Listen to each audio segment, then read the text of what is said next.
16, disgraced and imprisoned former Subway spokesman Jared Fogle faces new legal trouble tonight. One of his victims is now suing Fogle, the first civil lawsuit filed after his conviction for charges related to child pornography.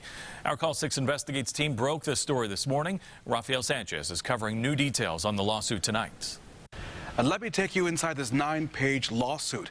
Behind the scenes, Jared Fogles' legal team has been anticipating this kind of legal action for several months. Now, this case will not move forward until Jared's lawyer responds. The victim, known as Jane Doe from Connorsville, is going after 2 men and 1 woman. Jane Doe was among the 14 people whose victimization led to Jared Fogle ending up in federal prison. The lawsuit spells out how she was a frequent guest at the Indianapolis home of Russell and Angela Taylor between 2011 and 2015. She blames the Taylors for not assuming responsibility for her well-being when she stayed with them.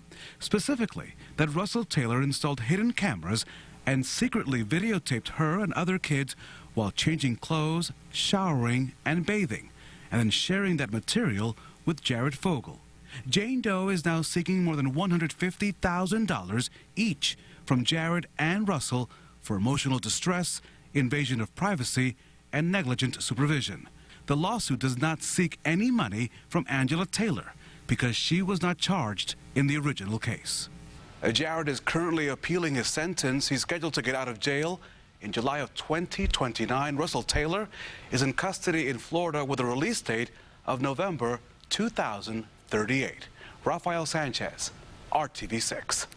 The victim's lawyer, Michael Stevenson, says his client was significantly traumatized and plans to let his filings in court speak for the case.